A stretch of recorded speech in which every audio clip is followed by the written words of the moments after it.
ప్రధానమైన పండుగ. ఇది ఆశ్వయుజ శుద్ధ పాఠ్యము నుండి ఆశ్వయుజ శుద్ధ నవమి వరకు 9 రోజులు దేవీ నవరాత్రులు, 10వ రోజు దశమి కలిపి దసరా అంటారు. ఇది ముఖ్యంగా శక్తి ఆరాధనకు ప్రాధాన్యతనిచ్చే పండుగ. దీన్ని నవరాత్రి లేదా శరణ్ నవరాత్రి అని కూడా అంటారు. ఇది శరద్ ఋతువులో ప్రారంభమవుతుంది కనుక దీనికి ఈ పేరు వచ్చింది. కొందరు ఈ పండుగకు మొదటి 3 రోజులు పార్వతీదేవికి, తరువాత 3 రోజులు లక్ష్మీదేవికి, తరువాత 3 రోజులు సరస్వతీదేవికి పూజలు నిర్వహిస్తారు. దీన్ని ముఖ్యంగా శాక్తేయులు ఆచరిస్తారు. ఆలయాలలో అమ్మవారికి ఒక్కొక్క రోజు ఒక్కొక్క అలంకరణ చేస్తారు. తెలుగువారు ఈ పండుగను 10 రోజులు జరుపుకుంటారు. ముందు నవరాత్రులు, దుర్గ పూజ ఉంటుంది. తెలంగాణలో మొదటి 9 రోజులు అంటే అమావాస్య నుండి నవమి వరకు బతుకమ్మ ఆడతారు. తెలంగాణ పల్లెల్లో ప్రతి స్త్రీ పట్టు పీతాంబరాలను ధరించడం ఆనవాయితీ.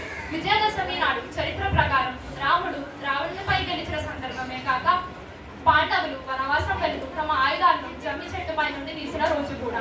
ఆ సందర్భంగా రావణుని వధ ఇంకా జమ్మి చెట్టు పూజలు చేస్తారు.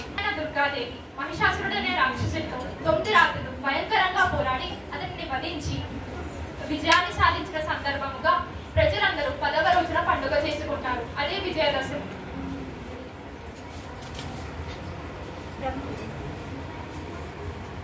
దైత్య వంశానికి ఆశాదీపంగా జన్మించిన మహిషాసురుడు తన ఆంతరంగిక విద్యులతో సచివులతో సమాలోచన చేసి మరణం లేని జీవనం కోసం మేరు పర్వత శిఖరం చేరి బ్రహ్మదేవుని గురించి ఘోర తపస్సును ప్రారంభించాడు. కాలం కదలికతో అనేక వేల సంవత్సరాలు కదిలి వెళ్ళిపోయాయి.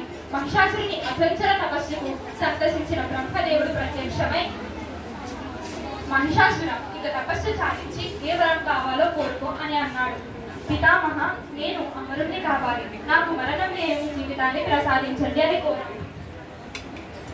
బ్రహ్మదేవుడు మహిషాసుర, పుట్టిన ప్రాణి గిట్టక తప్పదు, గిట్టిన ప్రాణి మరలా పుట్టక తప్పదు. జనన మరణాలు సకల ప్రాణికోటికి సహజ ధర్మాలు. మహాసముద్రాలకు మహాపర్వతాలకు కూడా ఏదో ఒక సమయంలో వినాశనం తప్పదు. ప్రకృతికి విరుద్ధమైన నీ కోరిక తీర్చుట అసంభవం కనుక నీ మరణానికి మృత్యువుకు ఒక మార్గం విడిచిపెట్టి మరీ వరమైన కోరుకో అని అన్నాడు. అప్పుడు మహిషాసుడు, విధాత, అల్పమైన కోరికలు ఈ మహిషాసుడు ఆశపడు. సరే, ఆడది నా దృష్టిలో అబల, ఆమె వల్ల నాకు ఏ ప్రమాదము రాదు కనుక పురుషుడి చేతిలో నాకు మరణం రాకుండా